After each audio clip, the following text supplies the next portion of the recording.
Setelah menonton video menarik, sebuah percakapan podcast antara Bung Letnan Kolonel Tituler Deddy Corbuzier dengan Ibu Menteri Keuangan yang telah 3 kali masa jabatan menjadi Menteri Keuangan, maka kita menjelaskan versi MMT agar menjadi lengkap informasi pengetahuan akan utang negara. Sebelumnya, saya ingin sahabat semua bayangkan Anda adalah orang Eropa, kemudian Anda disuruh membayangkan berapa panjang Indonesia dari Sabang sampai Merauke. Menurut Anda, bisakah mereka orang Eropa tersebut membayangkan?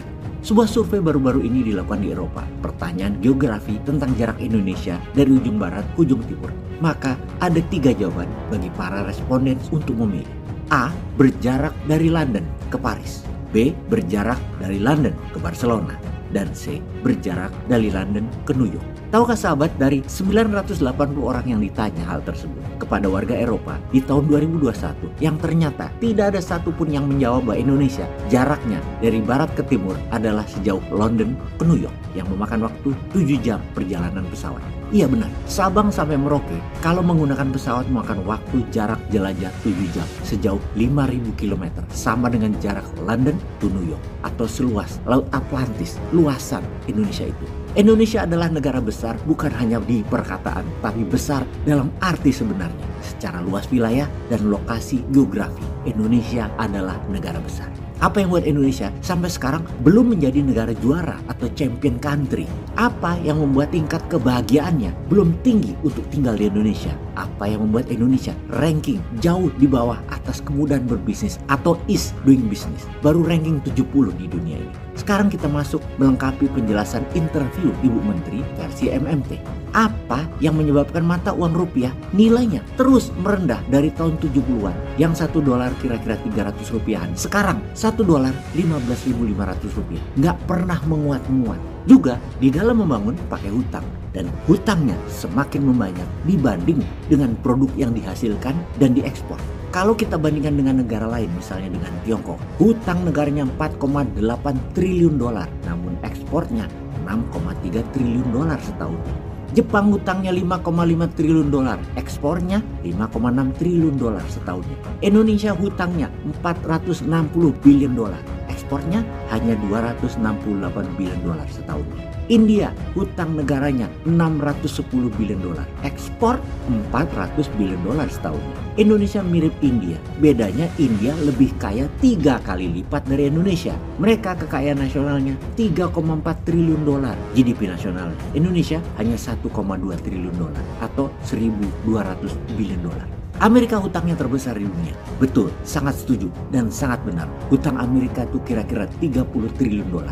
Ekspornya $29,9 billion. Namun untuk Amerika gak usah dibanding-bandingkan. Hutang Amerika adalah dalam mata uangnya sendiri. Sekali lagi kita ingatkan ke sahabat semua. Amerika hutangnya pakai mata uangnya sendiri, pakai dolar. Jadi ya atur-atur sendiri. Kapan mau nyicil, kapan mau nyaur, kapan mau menunda, kapan mau memperpanjang. Cetak sendiri. Bebas mereka mah. Hutang Tiongkok pakai dolar, tapi jauh di bawah devisa dari ekspor negaranya yang juga menghasilkan dolar. Demikian juga Jepang. Semoga hal ini bisa membuat para sahabat semua membayangkan bahwa hutang pakai mata uang sendiri beda dengan hutang pakai mata uang asing. Hutang pakai mata uang asing harus punya devisa yang lebih besar dari besaran hutang tadi. Itu kalau kita ingin mengatakan bahwa ekonomi kita, ekonomi Indonesia baik-baik saja. Sekarang wis mikirin dewe ya. Intinya kita semua sepakat sejak reformasi selama 25 tahun ini Indonesia masih belum terbang juga. Jangan-jangan ke depan reformasi harus diganti. Reformasi doesn't work anymore.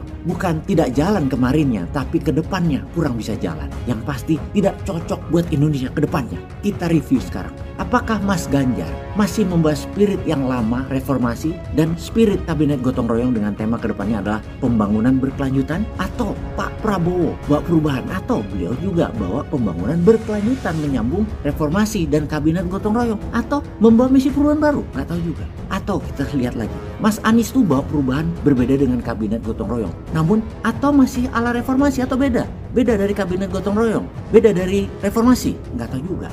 Yang pasti kalau New Mind beda total dari era reformasi cara berekonomi negaranya. Reformasi sudah selesai kalau New Mind dipakai strategi ekonomi bernegaranya. Apa yang kita akan lakukan agar negara kita jadi lebih cepat tumbuhnya lagi? Ekonomi yang meniru Tiongkok yang berbasis produksi, mata uangnya seperti dolar yang berbasis high demand.